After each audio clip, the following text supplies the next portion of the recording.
Racist cop Drenches teen waiter at Café. What happens next costs him his career in minutes. The cafe doors slammed open, shattering the morning hum with a gust of hot summer air. Officer Carl Hensley's boots thudded on the wooden floor, his badge glinting like a warning under the fluorescent lights. The Rusty Spoon Cafe, a haven of clinking mugs and warm chatter in this small Virginia town, fell silent. All eyes turned to the teenage waiter, Jamal Carter, who stood frozen behind the counter, a tray of coffee cups trembling in his hands. At 16, Jamal was used to sidelong glances and whispered slurs, but nothing prepared him for what came next. Hensley's voice cut through the stillness, dripping with venom. "You think you belong here, kid?" he sneered, his hand resting on the pitcher of water meant for refills. Jamal, his brown eyes steady despite the knot in his gut, set the tray down and met the officer's gaze. "I work here, sir," he said, voice calm but firm.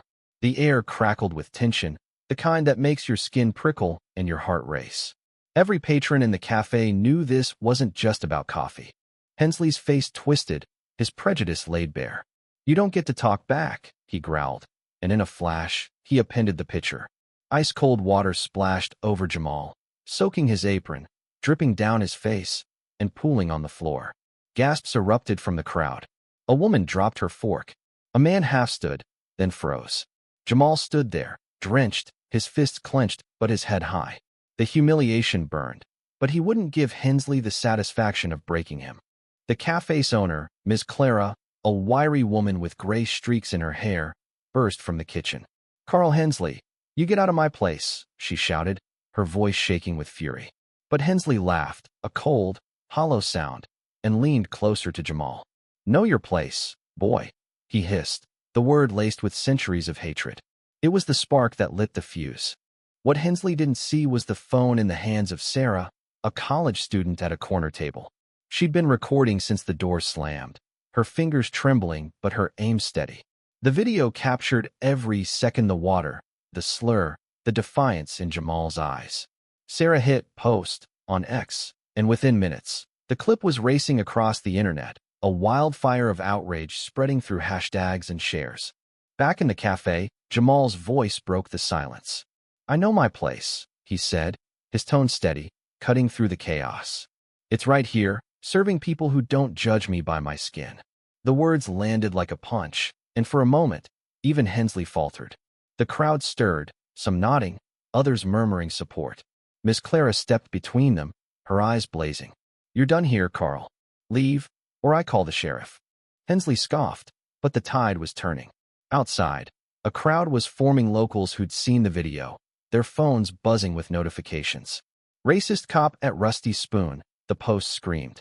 By the time Hensley stepped outside, a dozen people were waiting, their cameras rolling. "You're a disgrace," shouted a woman, her voice thick with anger. A man held up his phone, the video looping for all to see. Inside, Jamal wiped his face with a towel Miss Clara handed him. "You okay, son?" she asked softly. He nodded, though his heart still pounded. "I'm not letting him win," he said, and she squeezed his shoulder, pride in her eyes. The cafe patrons began to clap, a slow, steady rhythm that grew into a wave of support. Jamal, still dripping, managed a small smile. By noon, the video had millions of views. News vans pulled into the parking lot. The police chief, under pressure from a flood of calls and emails, issued a statement. Officer Hensley was suspended, pending investigation. But the internet wasn't done. Old complaints about Hensley surfaced, stories of harassment, bias, and abuse of power. By evening, the chief announced Hensley's termination. "No place for hate in our force," the statement read, though many knew it was the public's roar that forced his hand. Jamal became a symbol, not because he wanted to, but because he stood tall when it mattered. The Rusty Spoon saw an influx of customers, people driving from neighboring towns to support the cafe and its brave young waiter.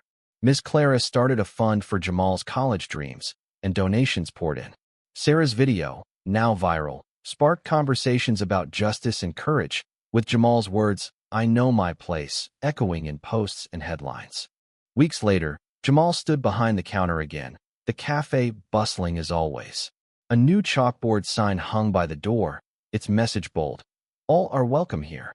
Hensley was gone, his career in ashes, But Jamal's future burned bright. He'd faced hate and turned it into hope, proving that one moment of courage could change everything. In the quiet moments, when the cafe slowed, Jamal would remember that day, not the water, not the slur, but the strength he found within himself and the community that stood with him.